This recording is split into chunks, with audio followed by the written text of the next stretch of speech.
A'udzu billahi minasyaitonir rajim. Bismillahirrahmanirrahim. Assalamualaikum warahmatullahi wabarakatuh.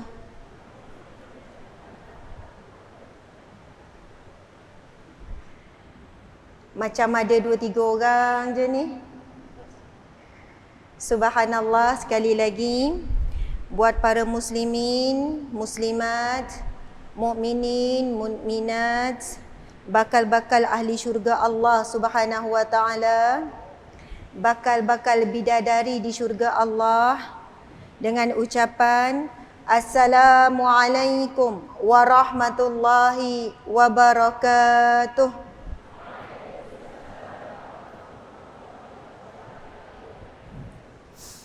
Alhamdulillah, alhamdulillahi rabbil alamin, hamdan lillah, salatan wa salaman ala rasulillah, sayyidina wa maulana wa habibina wa syafi'ina Muhammad ibni Abdillah wa ala alihi wa ashabihi awliyaillah. Segala pujian kita tujukan semata-mata kepada Allah. Walau siapa pun yang memuji kita, hakikatnya pujian itu hanya layak untuk Allah Subhanahu wa taala.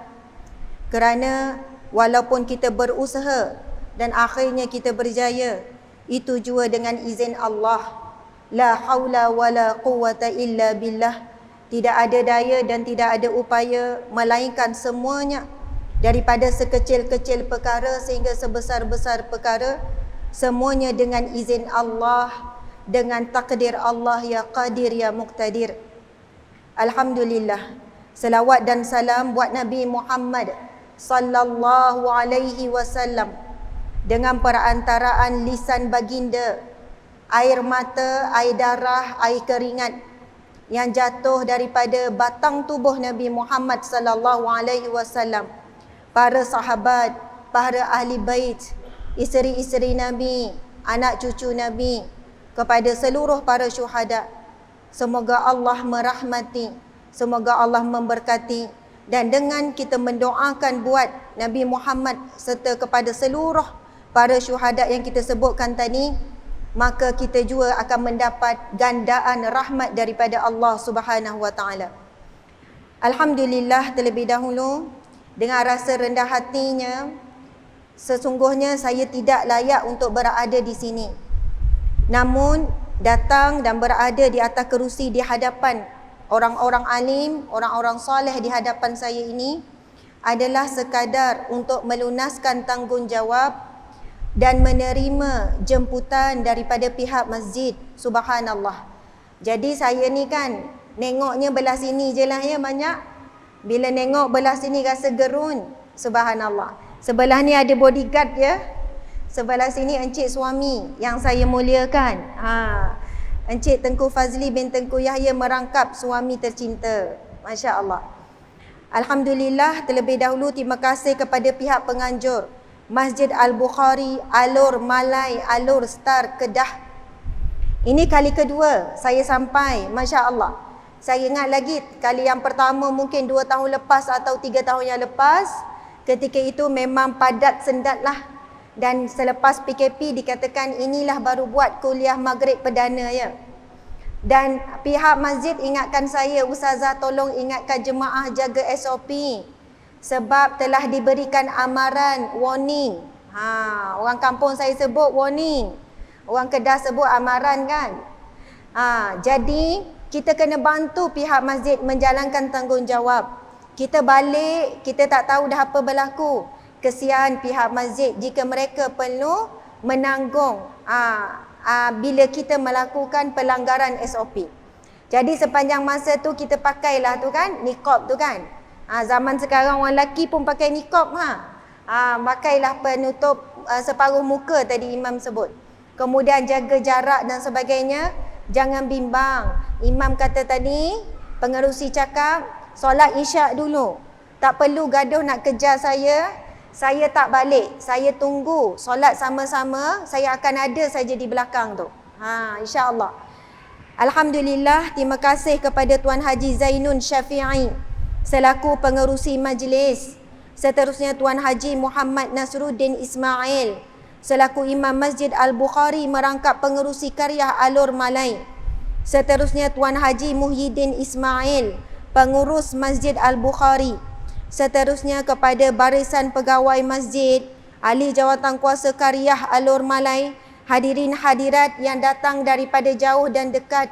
Mudah-mudahan asbab pertemuan kita pada malam ini, Allah memilih, Allah memerintahkan para malaikat yang turut menyaksikan untuk mencatat setiap orang yang hadir, setiap orang yang hadir sebagai ahli syurga firdausnya tanpa dihisab, tanpa diazab.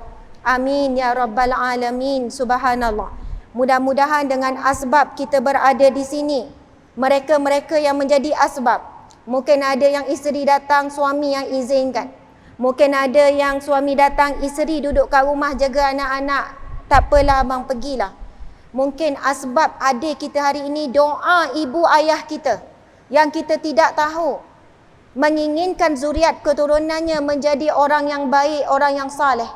Lalu dengan takdir Allah, Allah ya Qahar, ya Jabbar, ya Jabbar, yang maha memaksa, yang maha mengaturkan segala-galanya, akhirnya dengan asbab apapun yang menjadi tarikan kita berada di sini pada saat ini, kita sekarang sama-sama membetulkan niat, kita hadir ke rumah Allah untuk mencari Allah. Orang perempuan mungkin ada niat nak selfie ke, kan? Tak ada masalah tu, bukan berdosa pun. Niat nak tengok depan muka, depan mata, nak jumpa juga selama ni duk tengok ke telefon, kan? Tidak ada masalah niat untuk menghubungkan silaturahim.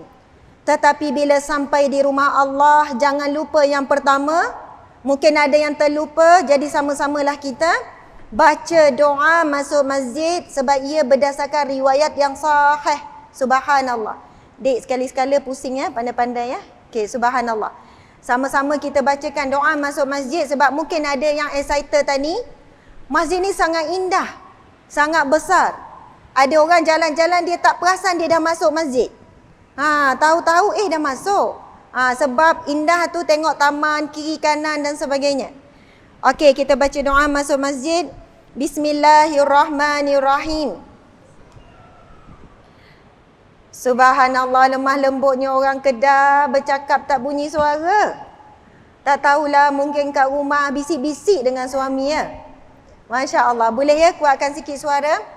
Bismillahirrahmanirrahim. Allahumma ftahli abwaba rahmatik. Ya Allah, bukakanlah bagiku pintu rahmatmu, pintu pengampunanmu, pintu rezekimu, pintu pertolonganmu, pintu syurgamu ya Allah. Nawaitu i'tikaf fi hadzal masjid sunnatan lillahi ta'ala. Amin ya rabbal alamin. Subhanallah, alhamdulillah.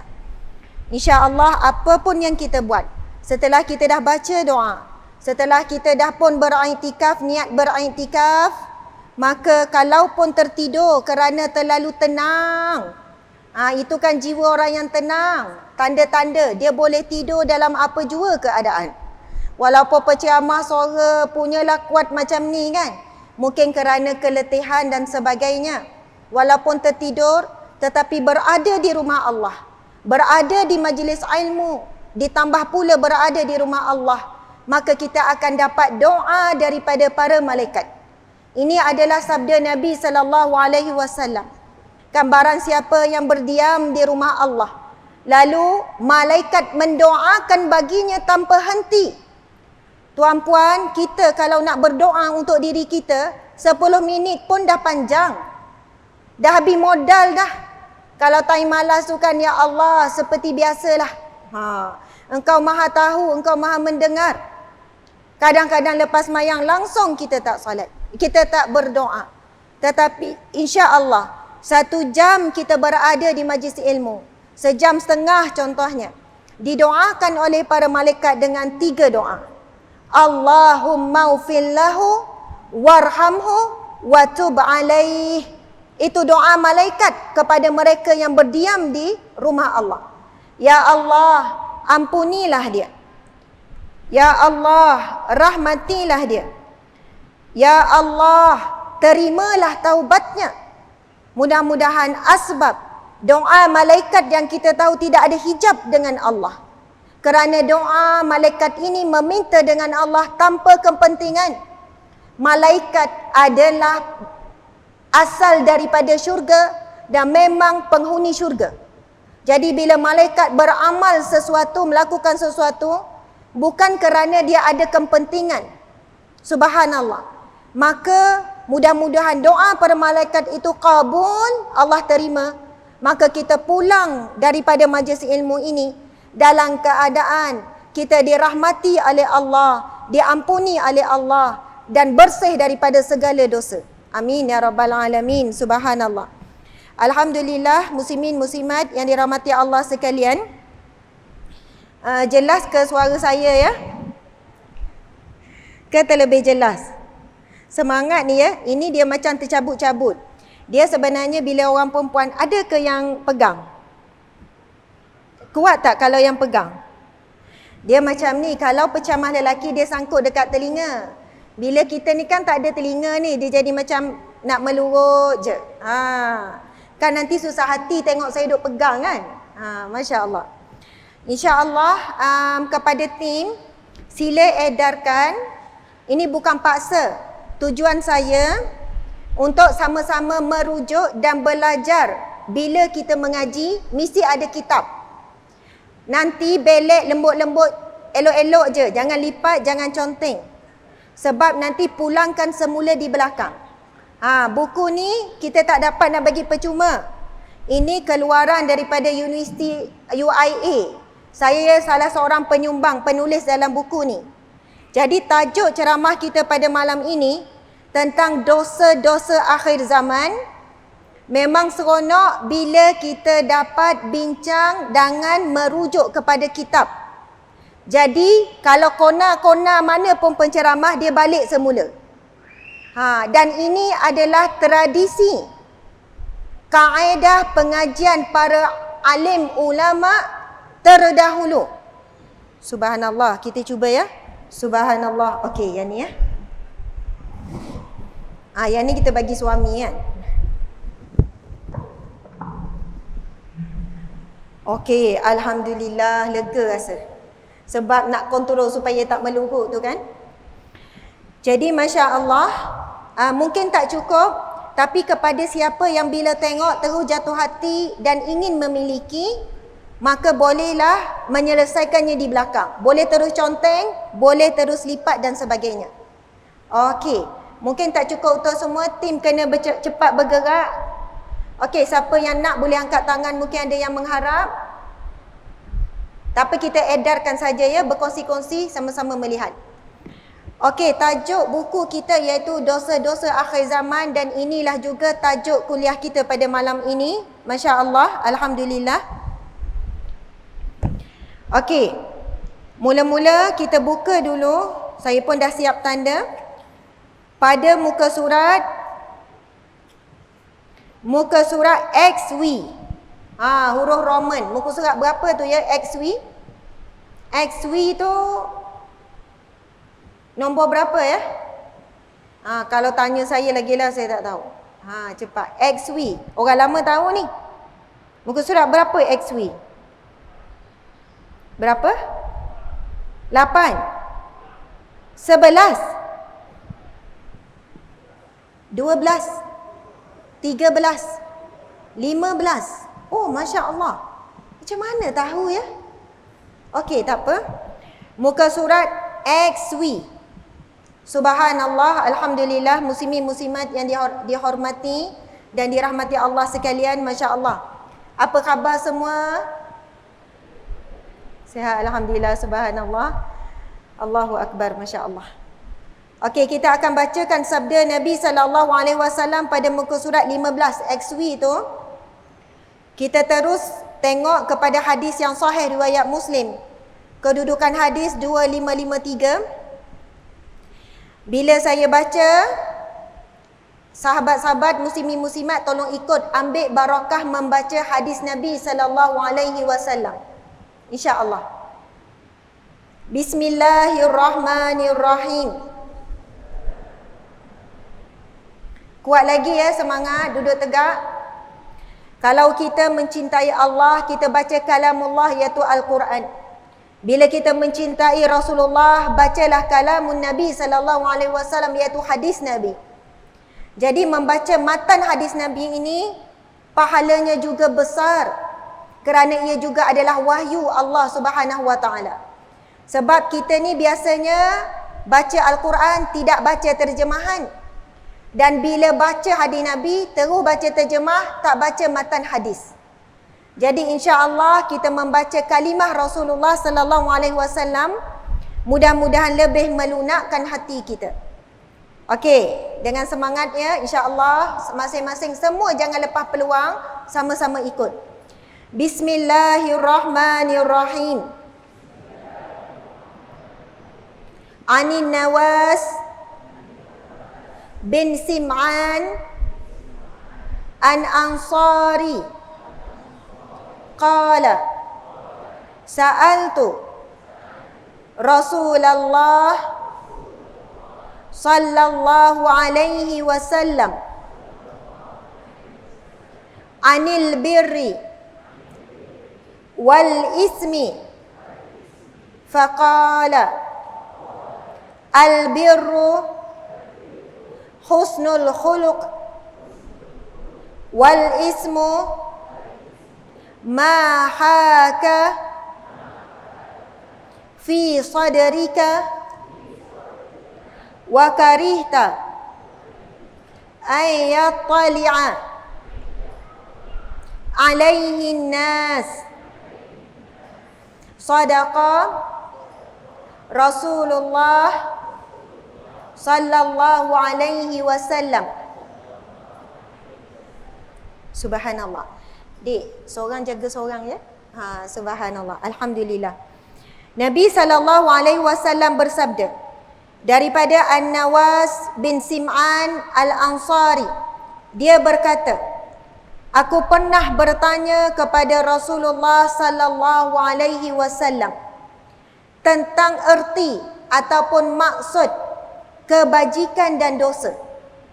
Subhanallah, sahabat Nabi ini bertanya tentang pahala dan dosa. Lalu sabda baginda Nabi sallallahu alaihi wasallam, kebajikan atau perkara yang membawakan pahala itu ialah budi pekerti yang baik, akhlak yang baik, sedangkan dosa ialah perbuatan ataupun tindakan yang menyesatkan dada dan engkau sendiri benci jika perbuatanmu itu diketahui oleh orang lain. Subhanallah. Itu penerangan Nabi secara umum. Apakah perkara yang membawakan kepada pahala? Perkara-perkara kebajikan. Nabi sebut ia adalah budi pekerti yang baik. Sebab itu Nabi SAW bersabda, sesungguhnya orang yang paling dekat denganku di mahsyar kelak adalah orang yang mempunyai akhlak yang baik, akhlak yang mulia. Tuan-puan sekalian, di dunia ini ada ramai orang nak dekati para pembesar, para pemerintah. Bila dia ni dikenali oleh orang-orang hebat, dia rasa hebat. Dia nak cari je jalan-jalan mendekati orang hebat. Ambil gambar pun dah rasa seronok dah. Subhanallah. Ada orang pula, dia nak mendekati orang-orang yang tersohor, para artis dan sebagainya. Bila dapat didekati, dapat merakam kenangan, dah gembira sangat dah. Apatah lagi kalau kita boleh dekat dan rapat dengan yang lebih tinggi, raja ke, sultan ke. Kan kalau ibu kan makcik Hajah kan, Sultan Brunei sebut nama Hajah. Memang tak tidur malam lah 1 bulan kan. 1 minggu ke. Itu pelik benar lah tu. mungkin orang yang sangat istimewa. Tetapi tidak ada yang lebih membahagiakan kita sekiranya kita dapat menjadi orang yang sangat dekat dengan Rasulullah sallallahu alaihi wasallam. Tidak perlu nama, tidak perlu kedudukan, tidak perlu kemasyhuran, tidak perlu kekayaan, tetapi yang diperlukan adalah akhlak yang mulia dengan Allah, akhlak yang mulia dengan manusia, dengan binatang, dengan tumbuhan, dengan seluruh makhluk Allah. Dengan bukit bukau tidak ditarahnya. Subhanallah, dengan sungai tidak dikotorinya.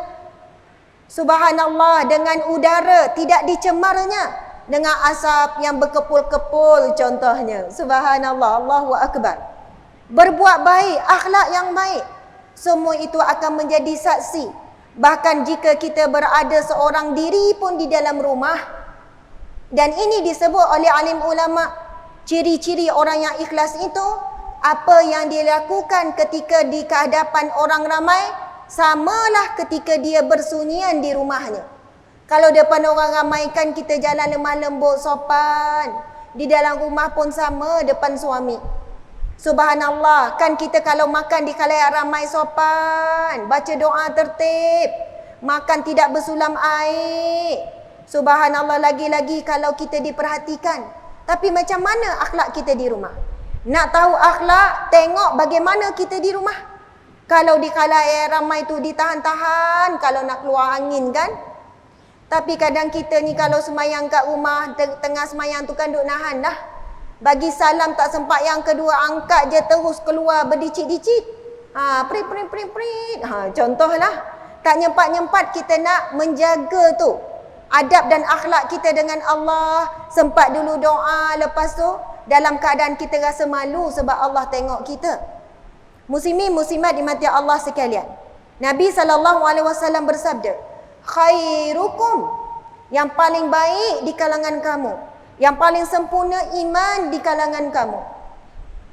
Khairukum li ahli, yang paling baik akhlaknya dengan ahli keluarganya. Muslimin, muslimat, kadang-kadang kita ni nak mengejar pujian dan pengiktirafan orang luar. Orang luar hormat, orang luar puji.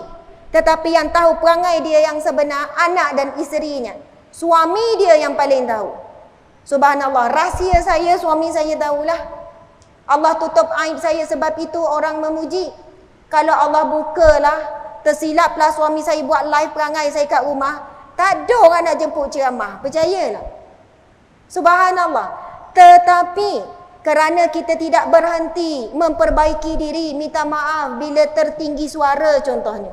Minta maaf bila kita ni mengungkit-ungkit ataupun kita bercakap sinis. Sebab sangat susah nak kekalkan akhlak yang baik sepanjang masa. Betul kan? Sangat susah. Kita baru nekat 2 jam. Baru nekat ni, malam ni nekat ni. Tak nak masa muka ni. Orang perempuan, pernah tak kita satu hari tak ada langsung masa muka dengan suami? Ada tak? Ingat-ingat balik, ada tak? Satu hari daripada pagi sampai tidur balik, senyum manja. Balik ni rasa macam insya-Allah nak cuba. Tengok-tengok pinggan dia makan tak basuh. Oi, bukan senang. Dan tanya, pinggan siapa lah tak basuh ni ya? Padahal dalam rumah tu 2 orang je. Masya Allah, Allahu Akbar. Muslimin muslimat dimati Allah sekalian. Nak jaga akhlak dengan orang luar lebih mudah berbanding untuk kita jaga akhlak dengan ahli keluarga. Sebab kita rasa bukan orang lain, isteri, suami. Tetapi Nabi berikan itulah ukuran akhlak yang paling mulia, orang yang paling baik dan iman yang sempurna. Subhanallah. Kerana orang yang boleh jaga akhlak dengan suami, dengan isteri, dengan anak-anak, dia pasti orang yang lebih berakhlak bila di khalayak ramai. Masya Allah. Okey, seterusnya kita melihat hadis yang di bawah sekali, muka surat 15 ini, XW ini. Sebelum itu kita tengok kepada sedikit syarah oleh penulis. Hati nurani yang Allah ciptakan dalam diri kita boleh menjadi petunjuk sama ada apa yang hendak kita lakukan itu baik ataupun sebaliknya. Jika ada rasa sebersalah, tidak tenang, serta keraguan terhadap sesuatu tindakan atau sesuatu perkara, maka lebih baik perkara itu ditinggalkan kerana bertepatan dengan nasihat baginda Nabi SAW. Hadis yang sahih. Muslimin, muslimat, ibu ayah, sekali lagi kita sama-sama bacakan hadis Nabi. Qala Nabi sallallahu alaihi wasallam, da' ma yaribuka ila ma la yaribuka, fa inna sidqa tama'ninah wa innal kadhiba ribah. Sadaqa Rasulullah sallallahu alaihi wasallam. Subhanallah.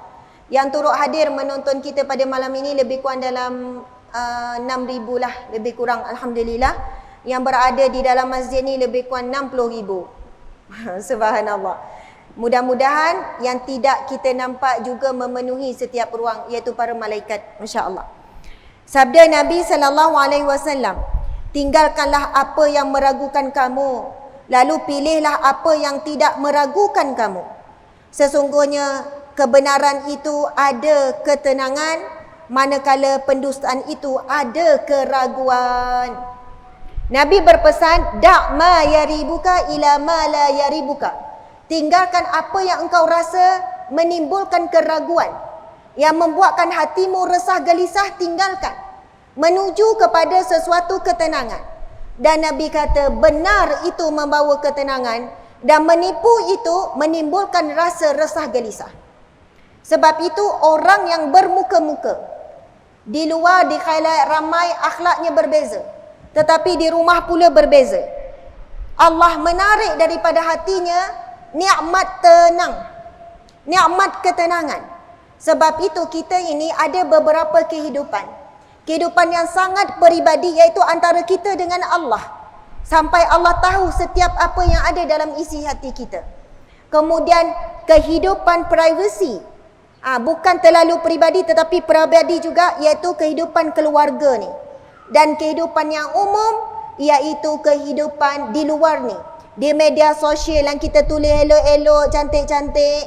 Kan di media sosial kalau orang perempuan, belum tentu 10 kali ambil, belum tentu gambar tu dia post. Ambil sini, ambil situ. Itu semua kita kontrol dengan manusia luar.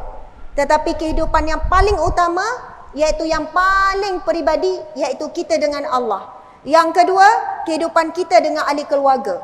Dengan isteri, dengan suami, dengan anak-anak, adik-beradik, mak ayah yang terdekat ni. Kemudian barulah yang ketiga, iaitu manusia di dunia luar. Subhanallah, Allahu Akbar. Baiklah, kita tengok pada muka surat selepasnya, iaitu muka surat yang ke-16, XVI. Masya Allah. Pada peringkat awalnya, manusia seringkali merasa begitu bersalah apabila melakukan dosa. Namun semakin hari semakin hilang rasa bersalah bila kerap kali melakukan dosa. Lama kelamaan, perasaan bersalah bertukar menjadi kebiasaan dan akhirnya berubah menjadi kesukaan apabila sesuatu perbuatan dosa itu sudah berubah menjadi tabiat dan kebiasaan. Dosa besar antaranya adalah mengumpat. Tetapi disebabkan kita dah biasa mengumpat, kita mengindahkan perbuatan mengumpat. Kita kata bukan ngumpat, muhasabah. Bukan ngumpat, kan? Kita ni nak menyelesaikan masalah. Pasal jiran, pasal imam, pasal itu, pasal orang itu, pasal orang ni dan sebagainya. Hakikatnya apa yang kita sebutkan tentang aib manusia itu tidak memberi apa-apa perubahan pun, melainkan mengotorkan hati kita sahaja. Allahu Akbar. Hari itu Al-Fadil, subhanallah, Dr. Zulkifli Al-Bakri kita jemput datang ke tempat kita. Dia cerita pasal tabiat mengumpat yang sangat dahsyat di akhir zaman. Mengumpat di media sosial. Kan ada satu yang viral tu kan, sana sini rancak berdosa. Kan yang viral tu kan, sana rancak sini rancak, sana sini rancak berdosa. Memang benar. Bahkan manusia dah habis dah mulut mengumpat, jari pula mengumpat. Kalaulah dipotong tangan tu dengan gigi-gigi tu nak nulis ngumpat tu. Allahu Akbar, subhanallah. Kalaulah di dalam api neraka kelak. Kan, kotlah boleh borak lah ahli neraka. Kalau boleh borak, tak tahulah ahli neraka boleh tak berbual-bual ni.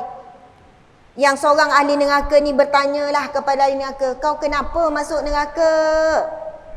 Lalu jawablah seorang lelaki muda ni. Contoh kan, saya bunuh orang, merompak, mencuri, tak semayang. Makcik ni pun jawab, memang padanlah kau kat neraka. Teruk benar. Patut level bawah lagi. Contohlah ya. Lepas tu, orang muda tu pun tanya, dah makcik kenapa dalam neraka ni? Tak adalah buat dosa besar sangat macam kau, ngumpatnya. Contoh ya. Subhanallah, sedangkan mengumpat ghibah itu antara dosa yang sangat besar. Ngumpat suami, ngumpat menantu, ngumpat anak-anak, mengumpat mak ayah, ngumpat adik-beradik. Allahu Akbar. Seperti mana penulis ni adalah seorang profesor, seorang doktor ni, walaupun nama dia MacWork tu. Profesor, doktor, ini pensyarah-pensyarah UIA semua yang menuliskan ni. Menyusun buku ini daripada hadis-hadis yang sahih, firman Allah dan sebagainya. Subhanallah. Dosa ni peringkat awal, kali pertama buat rasa berdosa. Lama-lama rasa biasa. Lama-lama na'udzubillah hati semakin keras, akan merasakan bahawa seronok berbuat dosa. Sebab itu jarang orang mengumpat mengantuk tersengguk-sengguk. Jarang, memang tak adalah kalau ngumpat pasal orang yang ngantuk jadi terang biji mata. Yang tersengguk-sengguk kita boleh jumpa kalau baca Quran. Kalau zikir imam tu panjang. Kalau dalam majlis ilmu. Yang tu kita dapat jumpa lah yang tersengguk-sengguk. Tak apa, dapat pahala tersengguk di majlis ilmu. Tersengguk baca Quran. Allahu Akbar. Mujahadah dia baca Quran. Subhanallah, muslimin muslimat. Sekarang kita tengok betapa Allah Subhanahu wa taala maha penuh dengan rahmatnya. Kita lihat firman Allah dalam muka surat yang sama. Daripada surah Al-An'am ayat 160, surah yang ke-6. Masya Allah. A'udzubillahi minasyaitanirrajim. Man jaa'a bil hasanati falahu 'ashru amsalha wa man jaa'a bis sayyi'ati fala yujza illa mislaha wa hum la yuzlamun. Sadaqallahul azim, yang bermaksud ini kita tengok ni betapa luasnya rahmat Allah kepada kita hamba-Nya yang berdosa. Barang siapa yang membawa amal yang baik, maka baginya pahala 10 kali lipat amalnya. Semua amal kebaikan, senyum, bagi salam, nampak ada ranting dekat taman, Allahu Akbar. Ranting kayu jatuh, dia pun tolak dengan kaki, tolak tepi sebab takut ada orang lalu dengan motor ke dengan basikal jatuh. Sebab itu Nabi SAW ketika peristiwa Isra' Mi'raj, kan Rasulullah bila balik pada peristiwa Isra' Mi'raj akan bercerita, banyak cerita yang mana Nabi kata ada pemuda gambaran penghuni syurga sedang bersukaria di dalam syurga. Lalu Nabi bertanya, apakah amalan yang menyebabkan pemuda itu, lelaki itu berada di syurga? Lalu malaikat menjawab, yang menjadi asbab rahmat Allah kepadanya kerana dia membuang halangan di jalan. Allahu Akbar, subhanallah. Membuang halangan di jalan. Kita kalau hujan lebat, adalah ribut-ribut sikit, adalah pokok ranting jatuh, kita buat apa? Bawa kereta kita konam macam tu kan. Kita kata nanti MPS angkatlah tu majlis pembandaran dan sebagainya. Tapi orang yang beriman, dia ingat hadis Nabi itu, dia parking depan sikit tempat selamat, jalan perlahan, tarik, tolak tepi. Dia tak tahu berapa puluh ke ribu ke ratus ke orang lalu, dia dapat pahala, memudahkan laluan. Tetapi ingat, orang yang membuat halangan di jalan juga diberikan amaran oleh Allah Subhanahu Wa Taala. Sebab tu hidup di kampung, dalam taman, kena hati-hati. Dia rumah sebuah ada kereta 5. Kalau nak parking sehingga menghalang laluan, minta izin dulu dengan penduduk taman. Minta maaf lah, rumah saya muat 2 je kereta. Jadi saya ada parking tu gini-gini. Mungkin ada orang tak senang dan tak puas hati kita duk parking kat corner tu. 15 tahun, 10 tahun, 5 tahun duk parking situ. Setiap kali orang nak lalu tak nampak jalan belah sana, orang marah. Sebab itu ada jenis-jenis dosa yang kita tidak tahu, yang kita tidak sedar kita melakukan dosa. Di mahsyar kelak kenapa dosa begitu banyak? Rupanya dosa-dosa yang kita anggap remeh. Kerana itu pernah ditanya kepada Rasulullah, "Ya Rasulullah, seorang fulanah, seorang wanita ini dia menyakiti jirannya." Lalu Nabi kata tempatnya di neraka. Orang ini kata, fulanah ini, wanita ini, solatnya baik, puasanya baik, sedekahnya banyak. Maksudnya amal soleh, wanita yang baik. Tetapi dia menyakiti hati jirannya. Nabi kata tempatnya di neraka. Lalu dia tanya lagi, orang ni biasa saja tapi dia menjaga hak jirannya. Nabi kata tempatnya di syurga. Dan sabda Nabi SAW, Man kana yu'minu billahi wal yaumil akhir. Barang siapa yang beriman kepada Allah dan hari akhirat, beriman dan yakin bahawasanya wujud syurga dan neraka, pahala dan dosa, timbangan sirat pada mahsyar. Ciri-ciri orang yang beriman kepada Allah. Dan kita tahu kita sangat perlukan iman. Kerana dengan iman inilah menjadi asbab kita akan masuk ke syurga. Nabi SAW bersabda, akan masuk syurga walaupun seseorang itu memiliki walaupun sebesar biji zarah keimanan. Allahu Akbar. Jadi Nabi bersabda, man kana yu'minu billahi wal yaumil akhir, siapa yang beriman kepada Allah dan hari akhirat, falyukrim dhaifuhu wal yukrim jarahu. Dia akan memuliakan tetamunya yang datang. Dia tak milih-milih. Ada tetamu yang dia kurang suka, bukan orang glamour sangat. Minta maaf lah, ya ni je yang ada. Keluarlah nasib telur kicap. Tapi memang dah sedap pun. Tapi datanglah tetamu yang dia seronok, yang dia rasa macam dapat sesuatu lah kalau tetamu ni datang kan. Berialah, keluarkan siakap, ikan kerapu, macam-macam lah keluar peti ais, masak dengan cepat. Tetapi orang yang beriman dia akan muliakan tetamu, falyukrim jarahu, dan dia akan memuliakan jirannya. Tapi hari ini hidup kejiranan semakin kurang. Sedangkan Nabi pernah bersabda, hampir-hampir aku menyangkakan jiran ini boleh mewarisi harta kerana banyaknya peringatan Jibril alaihi salam mengingatkan kepadaku hak-hak jiran. Allahu Akbar. Kita rasa kita ni kan dah jaga solat, jaga aurat, jaga puasa dan sebagainya. Bimbang disebabkan jiran yang menyebabkan kita dicampak ke dalam api neraka. Ada orang pokok penuh, tak salah tanam pokok. Keluar-keluar sampai ke jalan, halang laluan. Hati-hati. Ada orang bina binaan, pagar bagi tinggi, sampai orang kat corner lot tak nampak sebelah sana, membahayakan. Fikir, ada tak binatang yang kita pelihara, kucing ke apa? Kami pun banyak agak pelihara. Ada kucing, ada hamster, ada kura-kura, ada ikan, macam itulah kan. Subhanallah.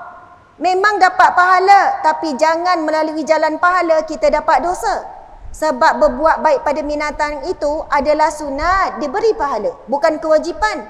Tetapi berkewajipan menjaga hak jiran. Antara hak jiran, bila dapat khabar gembira diucap tahniah, bila sakit diziarah, bila diperlukan pertolongan maka diberi. Dan jangan mengganggu jiran dari sudut telinga. Buat bising, anak kita suka main motor prek. Pergi minta maaf, ada guru WhatsApp, minta maaf lah, saya dah selalu tegur tapi anak ni tak nak dengar kata, minta maaf banyak-banyak. Sebenarnya orang nak dengar minta maaf, masing-masing pun cakap tak apalah, kita faham, kita doa supaya anak tu lembut hati, suka lepak-lepak, ganggu jiran-jiran. Contoh ya, subhanallah, jangan ganggu dengan pendengaran, jangan ganggu dengan penglihatan, jangan ganggu dengan perbuatan. Allahu Akbar, subhanallah. Muslimin muslimat yang dirahmati Allah sekalian, firman Allah yang kita bacakan tadi, surah Al-An'am ayat 160. Dalam surah yang ke-6 ini, Allah Subhanahu Wa Taala berfirman, kita dah baca. Barang siapa yang membawa amal yang baik, yang melakukan kebaikan, maka baginya pahala 10 kali lipat amalnya. Dan barang siapa yang membawa perbuatan jahat, maka dia tidak diberi pembalasan, melainkan seimbang dengan kejahatannya, sedang mereka tidak dizalimi. Subhanallah, di sini ada rahmat Allah yang begitu jelas. Bila kita buat dosa, hanya dicatat 1 dosa. Namun apabila kita melakukan kebaikan sekecil apapun, akan dilipat gandakan sampai 10 kali ganda. Dalam hadis Nabi ada menyebutkan, ini hadis yang sahih ya, barang siapa yang berniat melakukan sesuatu amal saleh, dia telah dicatat baginya pahala, dan jika ia melaksanakan amal saleh yang dia niatkan itu, digandakan 10 kali ganda sehingga 700 kali ganda. Dan apabila dia berniat melakukan kejahatan, Nabi kata, tidak dicatat lagi dosa, dan jika dia buat hanya 1 saja catatan. Allahu Akbar. Sebenarnya jalan untuk menuju ke syurga Allah itu lebih luas dan lebih mudah berbanding laluan ke neraka. Tetapi kerana manusia tidak kuat menahan hawa nafsu, godaan dan sebagainya, ramai manusia dicampakkan ke dalam api neraka Allah Subhanahu wa taala. Allahu Akbar. Tuan Haji, kita ada berapa minit lagi ya? Boleh ya? Subhanallah. Kalau macam tu dalam pukul 12 kita berhentilah ya. Sebab Tuan Haji cakap, kan? Masya Allah. InsyaAllah lah, tak lama. Lebih kurang dalam 15 minit lagi ya. 15 minit tu kira ayat nak penyedap hati. Mungkin 15 campur 15 kan? Saya cubalah 15 minit. Masya Allah. Muslimin, muslimat dimati Allah sekalian, bila kita belek buku ni, kalau ikutkan banyak saya nak baca dan dah ditanda. Tapi kita belek dulu bab 1, pusing belakang tu bab 1. Masya Allah. Kita nampak di sini pengertian dan jenis-jenis dosa. Nama penulis Mekwo Mahmud. Mekwo Mahmud penulis dia. Itu profesor, doktor tu, yang pakar mahir dalam bidang tafsir. Pensyarah Universiti Islam Antarabangsa. Semua penulis ni pensyarah UIA. Saya seorang je tak menyelip. Subhanallah. Okey, kita selak muka surat 2. Subhanallah. Masya Allah, Allahu Akbar. Okey, muka surat yang kedua ada firman Allah, surah An-Nisa ayat yang ke-31, surah yang keempat. Balik ni tengok. Surah An-Nisa, surah yang keempat, ayat yang ke-31. A'udzubillahi minasyaitanirrajim. In tajtanibu kaba'ira ma tunhauna anhu nukaffir ankum sayyiatikum wa nudkhilkum mudkhalan karima. Sadaqallahul azim. Yang bermaksud, Allah, ini firman Allah ya muslimin muslimat. Jika kamu menjauhi dosa-dosa besar yang dilarang kamu melakukannya, kami akan ampunkan kesalahan-kesalahan dosa kecil kamu, dan kami akan masukkan kamu ke tempat yang mulia, yakni syurga. Perhatikan, firman Allah ini Allah menyampaikan, jika kamu menjauhi dosa-dosa besar yang dilarang kamu melakukannya, siapa yang jaga dirinya daripada dosa-dosa besar, maka Allah akan ampunkan dosa-dosa kecil. Automatik dosa kecil akan gugur. Dan kami akan masukkan kamu ke tempat yang mulia, yakni syurga. Subhanallah. Muslimin muslimat yang dirahmati Allah, memang benar kita tidak akan mampu masuk syurga Allah dengan amal saleh, dengan ibadah. Kalaupun kita solat tanpa tidur beribu tahun sekalipun, kita tak akan mampu untuk membayar nikmat mata yang melihat setiap saat ni. Tak akan mampu. Kita hanya mampu masuk ke dalam syurga Allah dengan rahmat Allah. Dan kita tidak tahu manakah amalan yang mendatangkan rahmat Allah. Memang benar masuk syurga itu dengan rahmat Allah. Tetapi untuk syarat mendapat rahmat Allah, mesti dengan amal saleh. Sebab itu Nabi sebut, orang mukmin, orang beriman itu tidak akan meremehkan apa jua perbuatan baik, walaupun sekadar berwajah manis, senyum. Dan tolong jangan pilih-pilih orang untuk senyum. Masya Allah. Dan senyuman yang paling banyak pahala seorang isteri adalah pada suaminya. Senyum manja. Balik ni senyum sampai tidur. Mungkin suami pun pelik, awak dah buang terbiat ke ni? Masya Allah. Senyum pada orang yang halal. Orang yang bila kita buat pahala berganda-ganda, iaitu pada ahli keluarga. Senyum pada anak, senyum pada cucu. Sebab ramai orang jaga air muka dengan orang luar. Dengan suami kat sebelah, sepanjang suami bawa kereta tu, dia main handset je. Tahu-tahu dah sampai. Cepatlah bang, dah sampai ya. Suami kat sebelah bengkak. Langsung tak ada borak, langsung tak ada urut-urut penat ke apa. Sibuk dengan handphone. Suami saya memang tegur. Kalau saya duduk leka sangat, kalau saya duduk sebelah kan, saya kena minta izin. Bang, minta izin lah, tengok telefon jap ya, ada benda nak balas. Ada nak buat posting ni, boleh ya? Subhanallah. Kita tak tahu kok dia terasa kan, rasa terabai. Ramai mana ya suami isteri duduk dalam satu bilik tapi berjauh hati. Masing-masing borak dengan orang lain. Duduk sebelah tapi borak dengan orang lain. Bagi emoji macam-macam. Emoji low, emoji mata sepet, senyum mata sepet, senyum mulut tenganga. Orang sebelah muka ketat je. Bang nak minum? Yalah. Makan bang? Yalah. Macam tu kan. Tapi dengan kawan-kawan dekat kedai makan ni bukan suami kat sini lah. Kan Zimbabwe kan. Masya Allah. Okey, muslimin muslimat dimati Allah sekalian. InsyaAllah kita nak masuk malam ni setakat jenis-jenis dosa.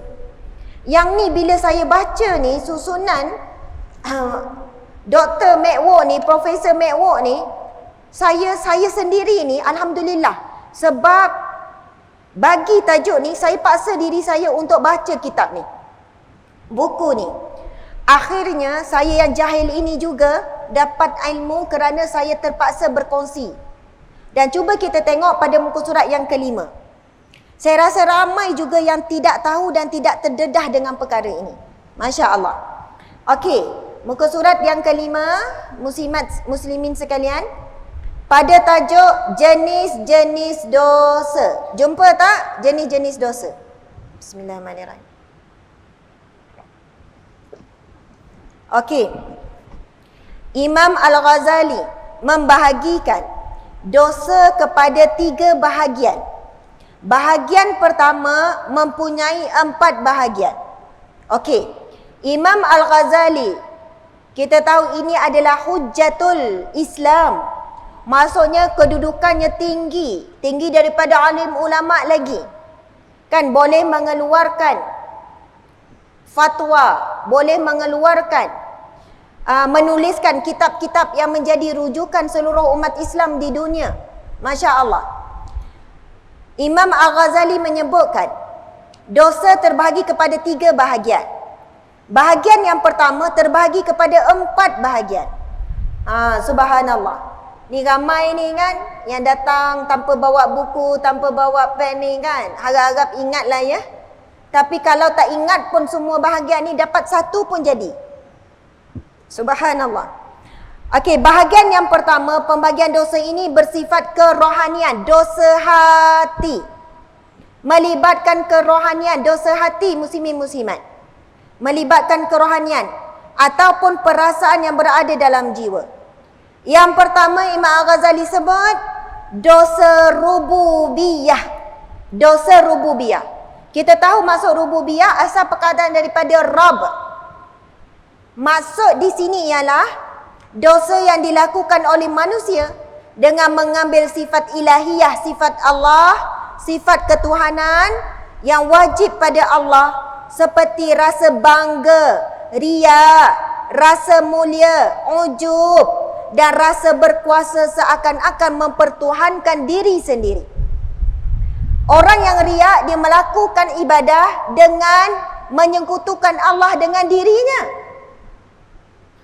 Orang yang takabur, orang yang sombong juga, sedangkan sombong ini adalah selendangnya Allah, tidak layak langsung dimiliki oleh manusia. Manusia boleh jadi sombong kerana ilmu, boleh jadi sombong kerana kaya, boleh jadi sombong kerana kuasa, boleh jadi sombong kerana rupa. Ini disebut dalam kitab tasawuf 4 sumber manusia menjadi sombong. Dan semua itu dilihat suatu kelebihan. Bila cantik, bila handsome, bila segak, bila kaya, bila masyhur, bila mulia. Dan dilihat itu satu kemuliaan ataupun kelebihan. Tetapi bersama dengan itu, teruji sifat sombong dan Nabi SAW bersabda, tidak akan masuk syurga orang yang ada walaupun sebesar biji zarah kesombongan. Na'udzubillah min zalik. Ramai mana manusia suami jadi sombong dengan isteri, lekehkan isteri. Ramai mana isteri yang sombong dengan suami sebab ada kelebihan tertentu padanya. Ramai mana orang yang sombong dengan anak, sombong dengan anak. Kita tahu ada silap kita tapi kita ego, kita sombong. Semua salah anak belaka. Semua salah anak, tak ada salah kita. Na'udzubillahi min zalik. Allahu akbar. Okey, disebutkan yang pertama dosa rububiyah. Manusia mengambil sifat ketuhanan dan menjadikan sifat itu pada dirinya. Na'udzubillahi min zalik. Yang kedua, dosa syaitaniyah. Yang kedua, dosa syaitaniyah. Kita pun tak biasa dengar kan? Rupanya ini ditulis oleh Imam Al-Ghazali. Iaitu dosa yang dilakukan oleh manusia dengan mengambil sifat syaitan, iaitu sifat-sifat yang buruk.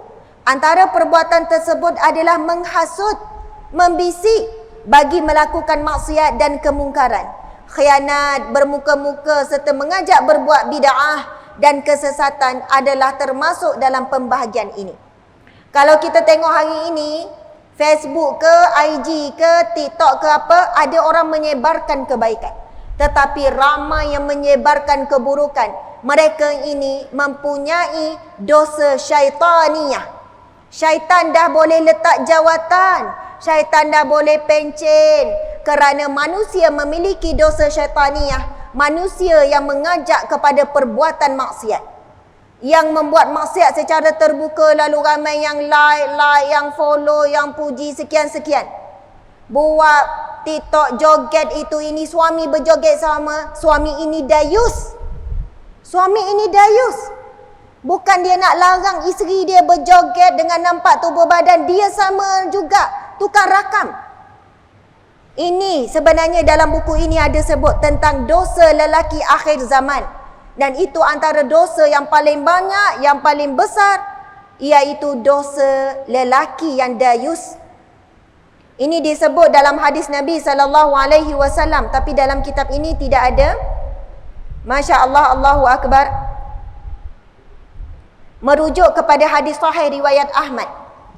Nabi SAW bersabda, "Thalathatun qad harramallahu alaihimul jannah, mudminul khamri, wal'aqu wadduyus alladhi yuqirru fi ahlihi al-khabas." Nabi bersabda, 3 golongan yang telah diharamkan Allah untuk masuk syurga. Haram baginya syurga Allah. Yang pertama, penagih arak. Yang kedua, penderhaka ibu bapa. Yang ketiga, orang yang dayus, iaitu orang yang membiarkan kejahatan dilakukan, maksiat yang dilakukan oleh ahli keluarganya. Allahu Akbar, diharamkan syurga. Sabda Nabi seterusnya, "Salasatun la yanzurullah azza wa jalla ilaihim yaumal qiyamah, al-'aqu liwalidayhi wal mutarjalah wad dayus." Yang bermaksud 3 golongan yang Allah tidak akan pandang di mahsyar kelak. Sahkan nak masuk syurga, Allah enggan memandang 3 golongan ini.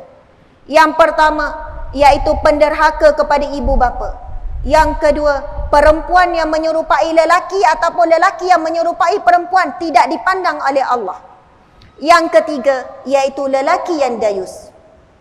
Dan secara umumnya alim ulama menafsirkan siapakah lelaki yang dayus, iaitu lelaki yang membiarkan ahli keluarganya, isteri, anak lelaki ke perempuan, adik-beradik perempuannya, mak ayah dia, maksudnya yang berkait dengan dirinya, membiarkan mereka melakukan dosa dan maksiat. Dekat dunia, elok je jalan, segak, hidup senang, kaya raya, makan kenyang, tidur lena, angan-angan panjang. Sebab segala yang disebutkan ini akan diperlihatkan di mahsyar kelak. Kecuali seorang lelaki yang telah berusaha menasihati isterinya, anaknya, hatinya pun tidak reda melihat perbuatan ahli keluarganya yang bermaksiat, maka ia tidak dikatakan lelaki yang dayus. Allahu Akbar. Itu disebutkan sebagai dosa-dosa lelaki akhir zaman. Dan kalau kita baca kitab ini, ada bahagian tajuk wanita dambaan neraka. Oi, bunyi pun takut. Sebab itu buku ni saya harap malam ni terus habislah, bukan banyak cetakan UIA ni. Nanti ada muka surat, ada bab wanita dambaan neraka. Disebutkan ciri-ciri dan sebagainya. Dan yang pertama yang dibawakan adalah hadis Nabi yang sahih itu, wanita yang berpakaian tapi telanjang tu. Nauzubillah min zalik. Okey. Jadi berhati-hati, hari ini ramai orang melakukan dosa syaitaniyah. Syaitan tak perlu buat kerja keras sebab manusia dah mewakilinya. Yang ketiga, dosa bahimiyah. Ini Imam Ghazali sebut ni, dosa bahimiyah. Dosa yang dilakukan oleh manusia yang menyerupai syahwat yang tinggi sehingga melakukan dosa yang menyerupai sifat kebinatangan, iaitu sifat rakus. Bahimiyah ni, bahim ni binatang. Jadi mempunyai dosa kebinatangan, mempunyai sifat rakus, tamak, haloba dan nafsu syahwat yang tinggi sehingga melakukan zina dan hubungan sejenis, mencuri serta memakan harta anak yatim, harta riba, rasuah dan sebagainya. Ini adalah dosa bahimiyah, mempunyai sifat kebinatangan.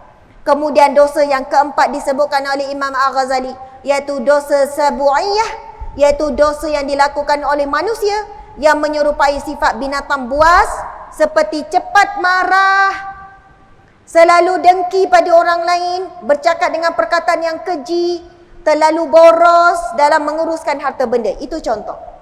Muslimin muslimat, bila sebut pasal marah, di dalam satu hadis Nabi SAW menggambarkan 4 kategori orang yang marah. Mari kita tengok kita kategori mana. Ada orang yang cepat marah, cepat sejuk. Ada orang yang lambat marah, tapi bila dia marah, lambat sejuk. Lama marah dia. Ada orang cepat marah, cepat sejuk. Ada yang kedua, lambat marah, susah marah. Tapi kalau dia dah marah, lama nak sejuk. Yang ketiga, lambat marah, cepat sejuk. Subhanallah, Allahu Akbar. Dan yang keempat, cepat marah, lambat sejuk. Ke dah confuse tu, macam sama je Ustazah. Lain, yang paling buruk yang keempat tu. Dahlah cepat marah, nak sejuk lama. Sikit-sikit marah, nak sejuk tu makan masa berhari-hari. Yang paling terbaik adalah yang ketiga. Dia susah nak marah. Kalau dia marah pun cepat sejuk. Subhanallah. Agak-agak kita yang mana? Cepat ngaku. Subhanallah. Sebab apa? Mustahil orang tak ada marah. Kalau dia kata, saya tak pernah marah, seumur hidup tak pernah marah, itu malaikat tu. Pelik tu, tak pernah marah tu. Memang mustahil. Bahkan itu bukan manusia. Kerana marah itu adalah fitrah yang Allah ciptakan kepada manusia. Bahkan ada satu keadaan, beberapa keadaan kalau tak marah berdosa, wajib marah. Bila Islam dihina, bila Nabi Muhammad dihina, tak marah berdosa. Tapi dengan ikut syariat lah. Bukan dengan maki hamun dan sebagainya, tetapi dengan mengambil tindakan yang wajar. Okey, insyaAllah Imam, kita akan landing ni. Okey, macam flight kan, dia akan kata, okey bersedia, buka tingkap, kita nak mendarat. Macam itulah. Jadi belum mendarat lagi, dah dekat ya. Masya Allah. Kita tengok bahagian kedua. Bahagian yang kedua adalah dosa. Bahagian yang kedua, tadi bahagian yang pertama terbagi kepada 4 tadi tu. Dosa rububiyah, dosa syaitaniyah, dosa bahimiyah, dosa sabu'iyah. Kemudian bahagian yang kedua dibahagikan dosa dengan manusia, kemudian dosa dengan Allah. Itu secara umum ya. Subhanallah. Seterusnya kita lihat bahagian dosa yang ketiga mengikut Imam Al-Ghazali. Masya Allah. Adalah mengenai dosa besar dan dosa kecil. Dosa besar ialah perkara yang akan dikenakan had, dikenakan hukum hudud. dan diberikan ancaman oleh Allah dengan neraka. Semua itu dosa yang besar. Kalau kita tengok muka surat yang ke-8, hadis riwayat Bukhari, hadis yang sahih. Okey, sama-sama ya baca hadis ni. Bismillahirrahmanirrahim. Ijtanibus sab'a. Semua dah tak larat ya? Penat ya? Masya Allah. Al-mubiqat. Qalu ya Rasulullah wa ma hunna? Qala asyirku billah wa sihru wa qatlun nafsi allati harramallahu illa bil haqq wa akalur riba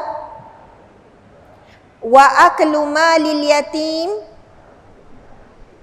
wa tawalli yaumal zahfi wa qadhful muhsanati al mu'minati al ghafilati.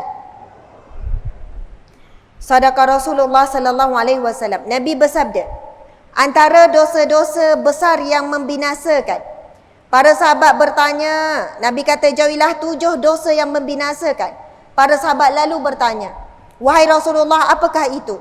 Rasulullah sallallahu alaihi wasallam menjawab, syirik terhadap Allah, sihir, membunuh jiwa yang diharamkan oleh Allah kecuali dengan hak, memakan riba, makan harta anak yatim, lari daripada perang, menuduh wanita yang baik, melakukan zina. Allahu Akbar. Dalam hadis yang di sebelah, muka surat yang ke-9, Nabi SAW bersabda, maukah kamu aku beritahukan tentang dosa-dosa yang paling besar? Nabi ulang 3 kali. Lalu mereka berkata, ya, wahai Rasulullah. Dia berkata, Nabi pun bersabda, yang pertama menyekutukan Allah, yang kedua derhaka kepada 2 orang tua. Kemudian beliau duduk sambil bersandar lalu bersabda, dan sumpah yang palsu. Dan baginda asyik ulang sampai saya berkata, andai saja Nabi berhenti. Maksudnya Nabi dia ulang 3 dosa yang akan membinasakan ini. Masya Allah, Allahu Akbar. Muslimin muslimat yang dirahmati Allah sekalian, kita tengok kepada pembahagian-pembahagian dosa ni. Kita ingat yang pertama, ada dosa rububiyah, ada dosa syaitaniyah, ada dosa bahimiyah, ada dosa sabu'iyah. Kemudian kita tengok seterusnya bahagian yang kedua, kita kena perhatikan ada dosa sesama manusia, ada dosa dengan Allah. Dan untuk dosa dengan Allah ini, Masya Allah, saya nak tanya muslimin muslimat, boleh tak saya nak bangun pula ya? Sebab nak landing saya bangun ya. Sebab dah rasa pinggang tu kan macam dah sakit dah. Ustaz boleh tak? Ini dah boleh simpan. Masya Allah. Muslimin muslimat, agak-agaklah antara dosa dengan Allah dengan dosa dengan manusia, mana yang mudah nak settle? Mana rasa lagi mudah nak selesai lah? Dosa dengan manusia ke dosa dengan Allah? Dosa dengan Allah itu lebih mudah. Masya Allah, Allahu Akbar. Tetapi manusia lebih banyak memberi tumpuan, memohon ampun dosa dengan Allah. Itu bagus. Banyak istighfar, banyak baca Quran, banyak mohon ampun. Betul kan? Sedangkan ramai manusia yang akan tersekat di masyarakat kelak kerana dosa dengan manusia. Kenapa dosa dengan manusia susah nak settle? Kita ada rasa sombong, kita ada rasa ego, kita rasa kita je yang betul. Suami susah nak minta maaf dengan isteri, isteri susah nak minta maaf dengan suami. Biasa orang perempuan mudah, sikit-sikit minta maaf, sikit-sikit minta maaf. Tetapi kerana terlalu mudah, dia mempermainkan perkataan maaf. Asyik ulang je kesalahan yang sama. Masya Allah. Subhanallah, muslimin muslimat dimati Allah sekalian. Kalau kita baca hadis Nabi ini, Allah Subhanahu Wa Taala berfirman, wahai anak Adam, sesungguhnya engkau berdoa dan memohon kepadaku, maka aku akan ampunkan engkau. Aku tidak peduli berapapun banyak dan besarnya dosamu. Wahai anak Adam, sekiranya dosa-dosamu sebanyak awan di langit, kemudian engkau meminta ampun kepadaku, nescaya aku ampunkan engkau. Wahai anak Adam, sesungguhnya jika engkau datang kepadaku dengan kesalahan sepenuh bumi, kemudian engkau menemuiku dengan tidak menyekutukan aku sedikit pun, maka aku temui engkau dengan sepenuh itu pula keampunan. Allahu Akbar. Nak kata luasnya pengampunan Allah. Allah Maha Pengampun. Tetapi manusia tidak kuat, tidak seluasnya memberi maaf kepada manusia. Kita kalau dengan Allah minta maaf, sangat mudah Allah untuk ampunkan. Tetapi manusia kadang-kadang berkira untuk memaafkan kita, ya. Lagi-lagi kalau kesilapan kita sangat besar. Kadang-kadang manusia sebut, Ustazah, saya bukan tak nak maaf, tapi apa yang dia buat sangat menyakitkan hati. Kalau sikit, sangat. Kalau sangat, itu sangat banyaklah tu. Masya Allah. Bukan mudah, sebab itu kita kena betul-betul berhati-hati, dan sifat orang mukmin adalah dia akan bersegera meminta maaf apabila dia melakukan kesilapan. Orang yang paling tenang dalam hidup, ciri-cirinya ialah suka meminta maaf dan suka beri maaf. Dan ini disebut dalam surah Ar-Ra'd ayat 22 hingga ayat 24 tu, yang mana Allah berfirman 4 ciri-ciri manusia yang akan masuk syurga sekeluarga. Kalau buka Al-Quran ni, cari surah Ar-Ra'd ayat 22 hingga ayat 24, kita akan jumpa. Allah sebut 4 ciri-ciri mereka yang akan dikumpulkan dengan pasangannya, dengan cucu cicitnya, dengan nenek moyangnya di dalam syurga. Nabi sebut, Allah Subhanahu Wa Taala berfirman, yang pertama, mereka yang sabar demi mendapat redha Allah. Semata-mata nak redha Allah. Ada orang sabar, tapi sabar kerana manusia. Mengharap dapat balasan manusia. Akhirnya dia kecewa. Ustazah, 10 tahun saya sabar, suami tetap tak berubah. Dia kecewa sebab dia sabar kerana harap suami berubah. Bukan kata tak boleh, tetapi kita naik up lagi. Walaupun suami tetap tak berubah, isteri tetap buat perangai, tetap tak keluar daripada miskin walaupun usaha, tetap memilih sabar. Tidak letak syarat. Tidak letak syarat. Ada orang kata sabar ada batasan. Hakikat sebenarnya sabar tidak ada batasan. Manusia yang membataskan. Ujian Allah sebenarnya tidak sebesar yang kita rasa. Tetapi kerana iman kita terlalu kecil, kita rasa ujian Allah itu terlalu berat. Lautan itu, badai itu bukanlah terlalu kuat, tetapi kerana perahu kita terlalu kecil. Sebab itu kena besarkan iman. Sebab Allah dah janji, la yukallifullahu nafsan illa wus'aha. Subhanallah, muslimin muslimat dimati Allah sekalian. Allahu Akbar. Saya sebut pasal apa tadi, ya? Ciri-ciri? Orang masuk syurga sekeluarga. Ciri-ciri masuk syurga sekeluarga. Yang pertama, sabar semata-mata mengharap redha Allah. Ciri yang kedua, mereka yang membalas perbuatan jahat dengan kebaikan. Dia tak syarat pun orang minta maaf, dia maafkan. Kalau dia minta maaf, saya maafkan. Masalahnya dia ego, buat salah tak nak minta maaf. Ramai mana ibu bapa tak nak maafkan anak. Ustazah, kalau anak tu balik minta maaf, saya maafkan. Masalah sombong. Saya kata, makcik, lagi susah anak tu nak dapat hidayah. Sebab seolahnya pintu rahmat dia tertutup sebab makcik tak redha dengan dia. Makcik redha dengan ujian Allah, anak menyakitkan hati. Sebab itu Allah beri hidayah, makcik dapat balik anak. Sebab dia letak syarat.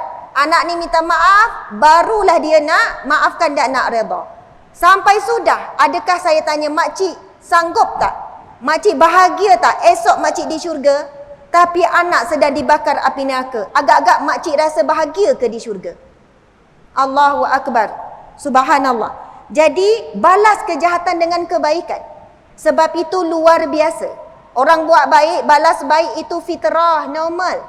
Orang buat jahat, kita balas baik, itu adalah iman dan ketakwaan. Allahu Akbar. Orang buat baik, kita balas jahat, itu zalim. Orang buat jahat, kita balas jahat, itu dendam. Masya Allah. Orang buat jahat, kita balas jahat, dendam. Orang buat baik, kita balas baik, itu normal, itu fitrah. Orang buat jahat, kita balas baik. Allahu Akbar, itu adalah sifat ahli syurga. Ciri yang ketiga dalam surah Ar-Ra'd ini disebutkan oleh firman Allah. Allah berfirman, ciri yang ketiga, mereka yang tetap teguh, tak silap saya, boleh tengok tak? Mendirikan solat. Mendirikan solat, itu salah satu ciri. Mungkin yang pertama ya Ustaz? Yang kedua, mendirikan solat. Yang pertama sabar, yang kedua mendirikan solat. Yang ketiga, membalas kejahatan dengan kebaikan. Dan yang keempat, mereka yang melakukan sedekah infak secara terangan ataupun sembunyi. Dua-dua pun boleh. Sedekah secara terbuka boleh, penting jaga niat. Sedekah secara sembunyi pun Allah terima. Orang yang ada 4 ciri ini, Allah kumpulkan di syurga. Sehingga kan bila semua mereka ini masuk, salamun alaikum bima sabartum, akan disambut dengan salam yang sangat istimewa. Subhanallah, muslimin muslimat, sebagai kesimpulan kepada perbincangan bab dosa-dosa ni, semua tengah susah hati rasa berdosa ni kan. Sana sini rancak-rancak berdosa kan. Kita tutup dengan perbuatan-perbuatan mudah harian tetapi membawa pahala yang begitu besar. Saya akan bacakan laju-laju, jangan bimbang, 5 minit siap insya-Allah. Iaitu amalan yang mengiringi solat. Yang pertama, azan. Lepas ni saya tak pastilah, mungkin akan azan juga ya Bilal. Terus solat dia, tak apa. Tolong jaga akhlak dan adab ketika muazzin. Dan nak sebut ijma' ataupun sebahagian besar ulama menyebutkan kedudukan muazzin, jangan kecil hati imam ya, imam jangan kecil hati. Disebabkan banyaknya hadis-hadis Nabi yang menyatakan kelebihan muazzin Bilal ni. Lalu para alim ulama membincangkan dalam jawatan mufti wilayah, ada membincangkan, membahaskan, sebab ulama terdahulu dah bahas mana lebih mulia kedudukan imam ataupun kedudukan Bilal muazzin. Akhirnya sebahagian besar ulama merujuk kepada hadis-hadis Nabi yang lebih mulia kedudukan muazzin, kedudukan Bilal. Di mahsyar kelak, hadis Nabi, Bilal ni muazzin ini akan berada di hadapan. Dia seperti kepala unta. Bukan sebab buruk, tetapi kerana dia akan berada di tempat yang tinggi dan memimpin orang. Dalam buku ni cerita kelebihan muazzin ni, yang mana muazzin ini sejauh suara dia didengari, sejauh itulah dia diampunkan dosa sampai mana manusia yang mendengar tu. Dan banyak lagi kelebihan. Sebab itu kalau ada anak cucu kita, cita-cita apa? Nak jadi Bilal. Kenapa Bilal? Jadilah imam. Kan? Masya Allah. Kenapa Bilal je? Kadang-kadang, minta maaf ya, Bilal tu dianggap satu jawatan yang rendah. Sedangkan kedudukan, bukan nak merendahkan imam. Imam ada kelebihannya, tetapi dari satu sudut, Bilal ada kemuliaannya. Namun Bilal ini peranannya, Masya Allah. Okey, kita sekarang kan bila kita azan, speaker tu akan dengar lah. Sebab di zaman Rasulullah, Bilal ni kalau kita baca sejarah, Bilal akan naik ke menara tinggi. Subhanallah. Sebab itu ada cerita kan, memang akan naik tempat tinggi untuk azan. Jadi bila speaker masjid diletak tinggi, walaupun orang duduk, ada yang bukan Islam duduk dekat dengan masjid, dia tak akan bingit tau. Suara azan tu dia akan bergema, dia akan menaikkan, maksudnya terasa tu. Dan Bilal ini kena jaga adab dan akhlak.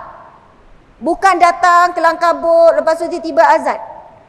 Sebelum on the way datang tu, sebab kita tahu on the way menuju masjid akan digugurkan dosa, dinaikkan darjat, diberikan pahala sedekah. Itu hadis Nabi ya.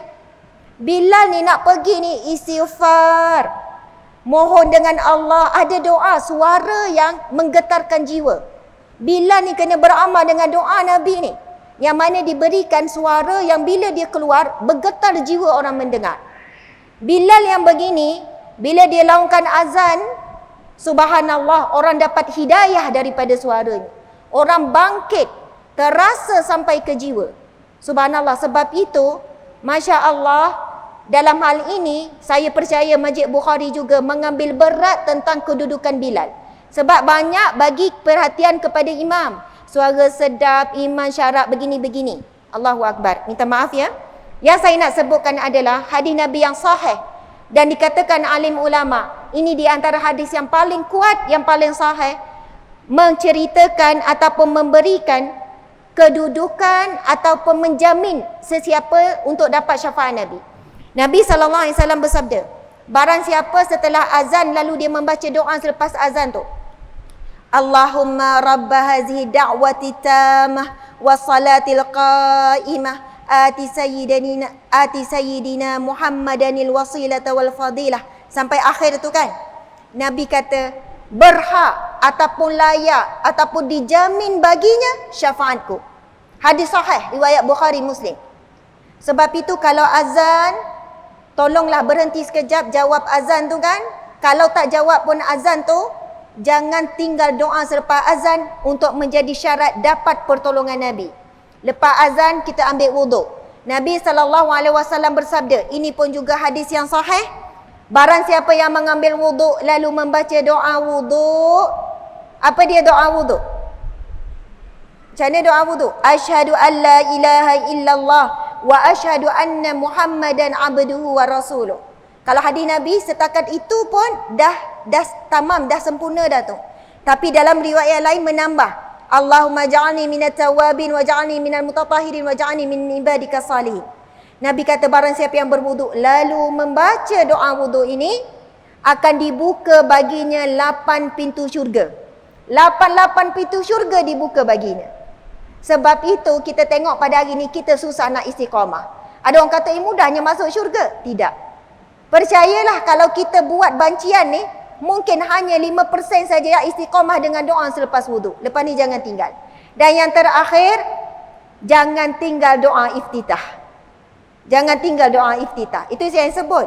Beberapa amalan harian yang kita boleh buat setiap hari, disebabkan dosa kita yang begitu banyak yang kita bincangkan tadi, mudah-mudahan dengan 3 amalan ini, selamat kita daripada api neraka, masuk kita ke dalam syurga Allah Subhanahu Wa Taala.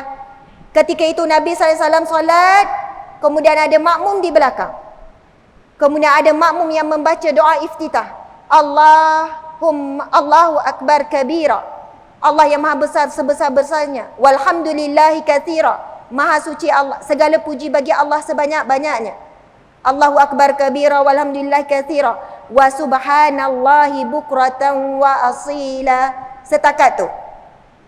Tapi ada riwayat lain sambung lagi kan. Inna salati wa nusuki wa mahyaya wa mamati pun boleh nak tambah. Tapi siapa yang nak cepat dan tak salah pun memilih bacaan setakat itu dah tamam, dah sempurna. Ini berdasarkan hadis Nabi ya. Setakat itu. Tapi kalau tambah subhanallah. Sebab itu firman Allah, inna salati itu firman Allah. Qul inna salati wa nusuki wa mahyaya sampai akhir itu firman Allah. Nabi lepas solat Nabi tanya, siapakah di belakangku tadi membacakan Allahu Akbar kabira walhamdulillah katsira wa subhanallahi bukratan wa asila.